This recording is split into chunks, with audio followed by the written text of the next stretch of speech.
For a long time, I actually thought I was the problem. I just couldn't settle in life. I didn't start Pilates until I was 38 years old. And yet now it's like my whole world. 43, you own the studio. I definitely did not plan on owning a studio. I just one day woke up and went, I need to quit my bookkeeping ASAP. And it was the biggest relief. It was a weight lifted off my shoulders. When you say corporate girl, I think of a suit. And what are those like briefcases? That's what I picture in my head when you say corporate girl. It took me 38 years to find something I loved. I think this might sound a bit like contradictory, but Hello everyone, welcome back to the potty. In today's episode, I'll be stepping into the interviewer's seat as we deep dive into the story of my incredible co-host, Susan. The woman you'll be listening to every week, who you'll learn so much from, but who is she really? How did she build what she built? How does she manage the juggle of business, motherhood, and everything in between? If you've ever felt like you're spinning 100 plates or questioned if you can have both the business and the life, this episode is going to make you believe that you can. Okay, Susan, are you ready? Are you ready? I'm ready. All right, let's start here. I want you to give me 5 fast facts about you that people are just going to never have thought about you. Okay, so I'm one of 5 kids.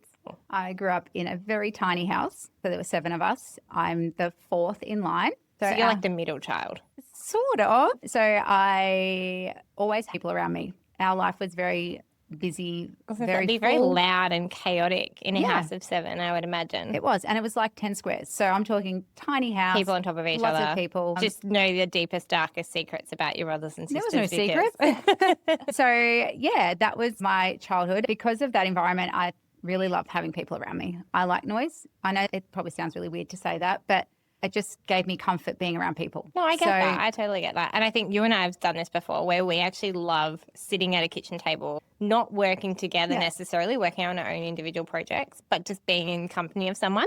Yeah, it's a bit of a comfort thing for me. And I think that probably comes from my know childhood. You don't know how to be alone anymore. I literally do not know how to be alone at all. So that's probably my first one.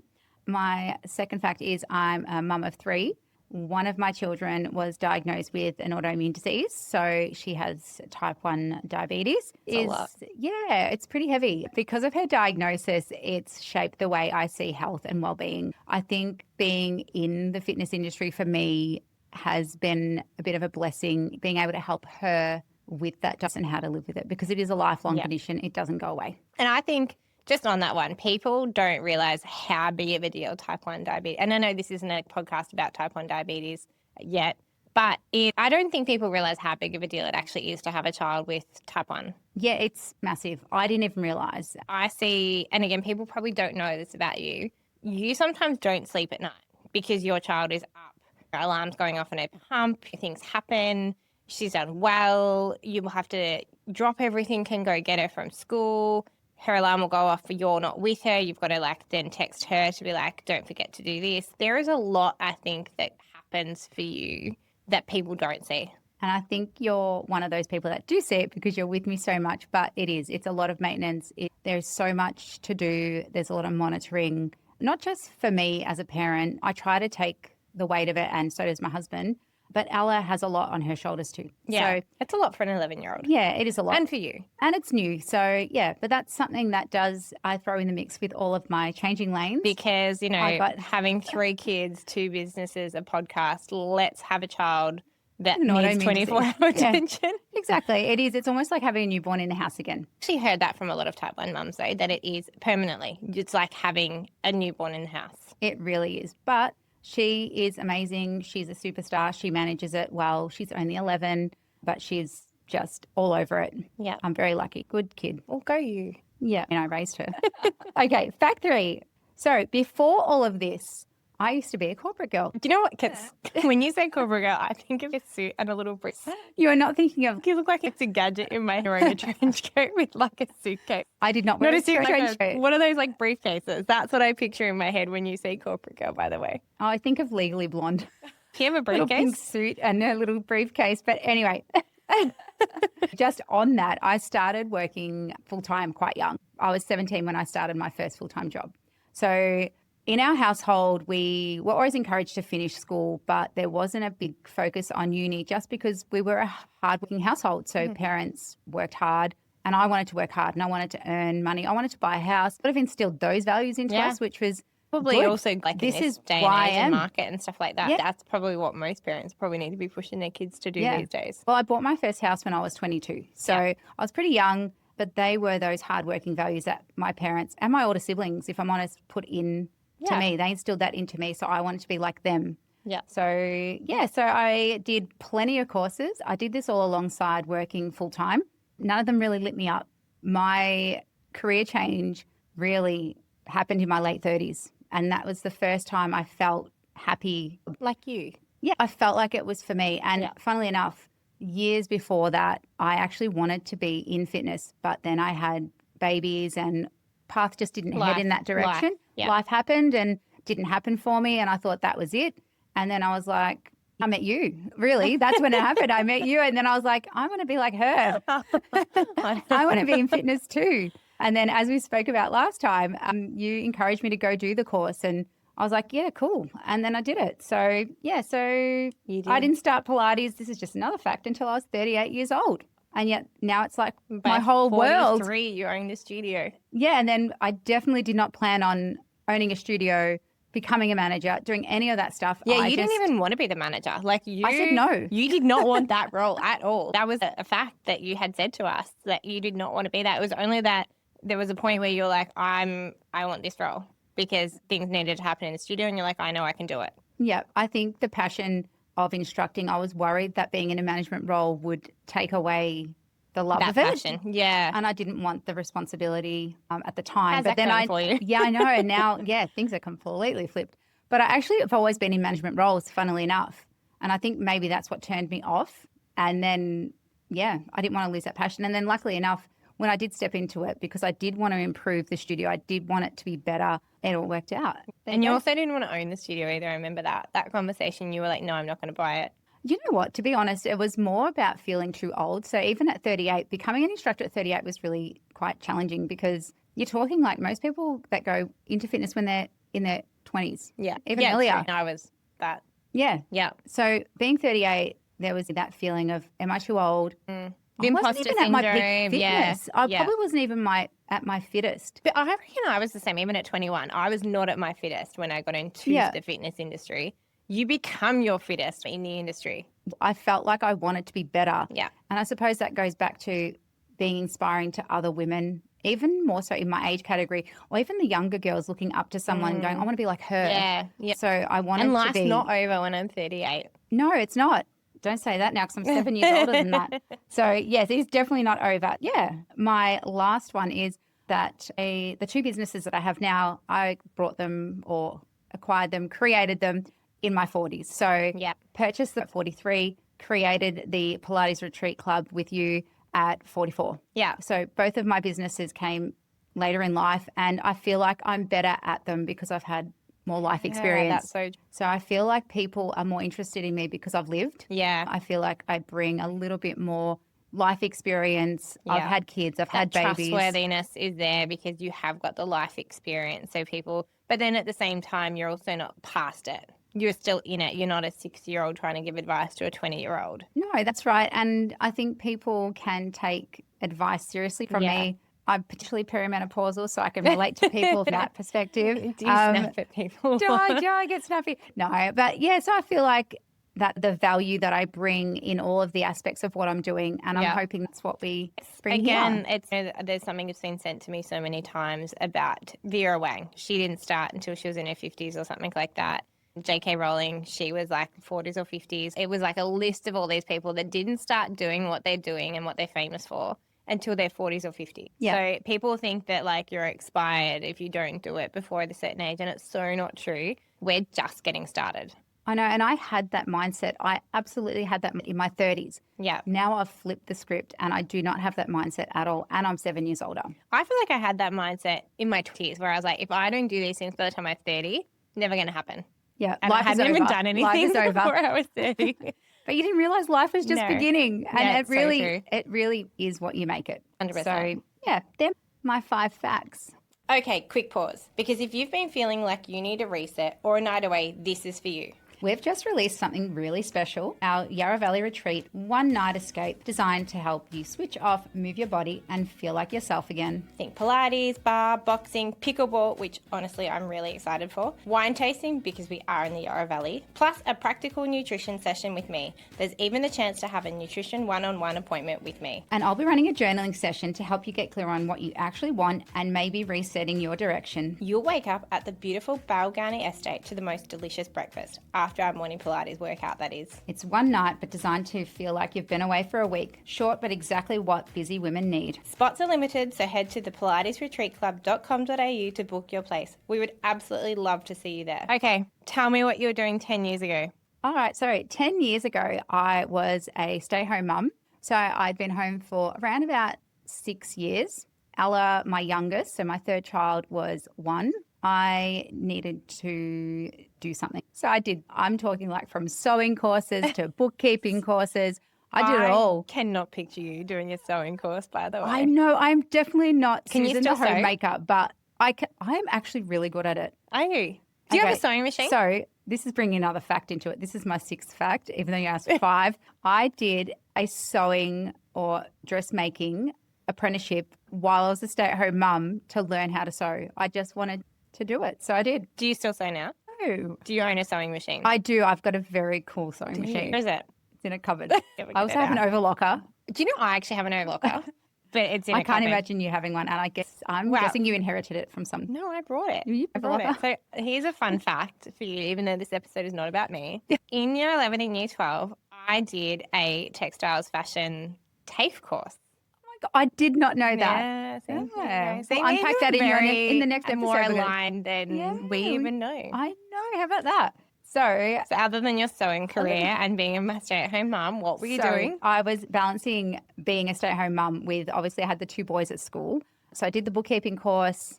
I started bookkeeping from home. So, Yeah. and the only reason I did that is it just made sense. It made sense to work from home. Ella was small. I couldn't really go out to a job, didn't really have anywhere to leave her. I didn't really want to leave her, to be Yeah, honest. yeah. It was my last child. I didn't want to get her babysat and then Yeah, you before don't I knew miss it, she out was on at those school. things. Yeah. So yeah. Ella was my little sidekick, and she still is, really. So I loved being a stay-at-home mum. Loved it. I didn't like what I was doing. Yeah. So the bookkeeping, I had lots of clients. They were very demanding, as in I'd be getting messages, Wow. and well, their business was important to them. yeah. So Which I I can sort of get understand. that Yeah. because we do the whole texting on a Friday night. 9 So p.m. we get it. I get it, but I didn't like it. And so I started to Because feel, you weren't passionate about it. I think, again, I No can text you on a passion. Friday night at 9 o'clock. and I'll answer And you'll you. answer and you'll be like all excited, Yeah. probably coming to with another idea. But if you're not passionate about it, it obviously shows. Yeah. So I did that and I stuck it out just because I thought that was what I know. It just made sense. And I'm I started assuming to as well, feel- having money coming in when you're not needing to leave the house and Convenient. it's It was still convenient. essential. You still have to think about those things as a parent and as Yeah. an adult.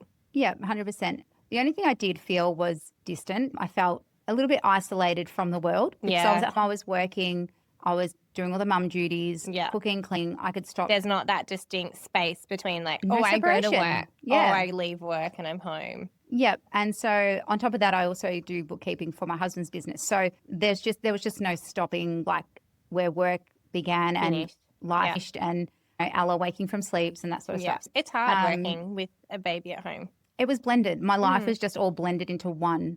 And I suppose I wanted that separation.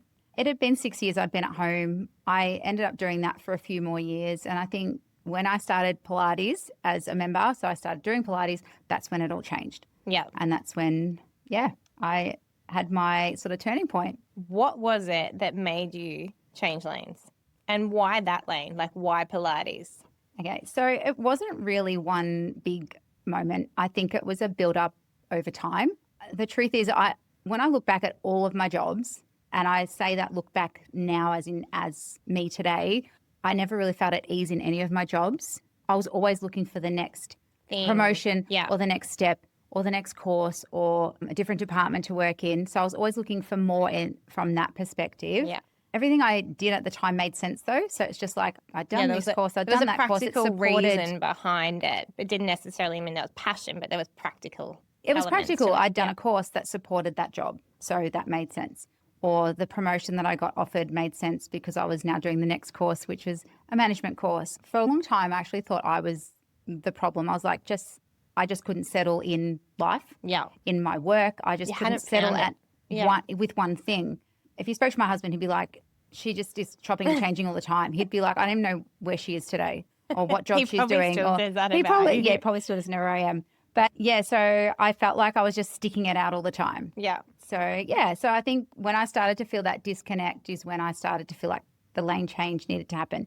And it's funny because when I did start Pilates, that's when my turning point was. I was 38. I didn't know it was going to lead to where I was. I just loved doing it. And then it was, I think the feeling was building and the community again. So that was the connection I was missing. Feeling that connection. So there was a lovely community there that I was like, oh, wow, I'm really part of this. Out here. The instructors were lovely. Obviously the owners were lovely. But yeah, so it wasn't one big thing, but I needed to spark it. You started feeling like you, and you started feeling more at peace. And it was a space for myself. Feeling like something. Yeah. Yeah, so like I had this separation all of a sudden from I was at home working, I was mumming at home, doing all the mum duties, and then going to Pilates was my outlet. And then it really became my thing. Yeah, literally. But once I'd found my spark again in Pilates, I stuck that out, started instructing, and then I just one day woke up and went, I need to quit my bookkeeping ASAP. I needed to get out of that. This. I was like, I need to get out of this. I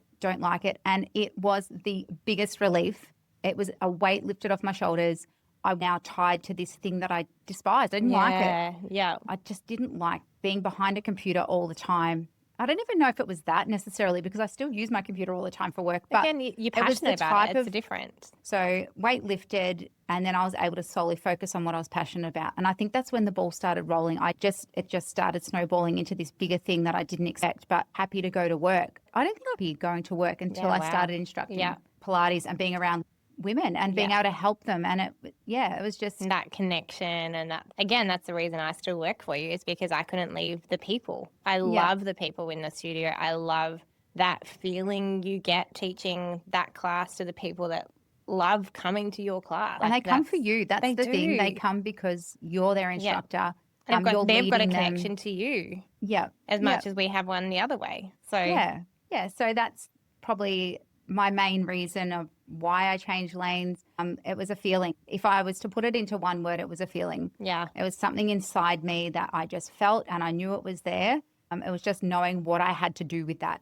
I think the biggest part was taking that first step was so important. It was the thing that led me here. Yeah, amazing. We really hope that there are people listening that are ready to have their own changing lanes. What is your key piece of advice to those listeners? So I think the biggest thing is you don't need to feel necessarily ready. I think you just have to have that feeling inside that you need to do something. I think as well, like when you say that, it reminds me of when people say, if you wait till you're ready, you'll never do it. 100%. And I think you just need to start. Yeah. And change another lane. Exactly. That doesn't That's matter. the whole point. But if you don't start, you'll never know. How do you change? And you won't know. Yeah. So starting doesn't mean doing something drastic. For me, it was just enrolling in a course. Even that was scary for me. Enrolling in a Pilates course was scary. What am I doing with my life? I wasn't in the fitness industry, so I didn't know what I was doing. Yeah. But taking that first step was super important.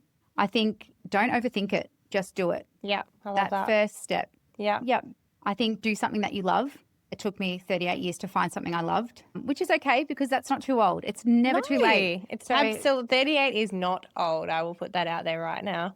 I think this might sound a bit like contradictory potentially, but do something you love and not necessarily something that you have to be just good at. So I was good at all my jobs, but I didn't love them. You didn't love them. Obviously you want to be good at what you do, but if you don't, it's just not going to happen. Yeah. It's never going to fill you inside and that feeling will just ticking away in the background. Yeah, 100%. I completely agree with that.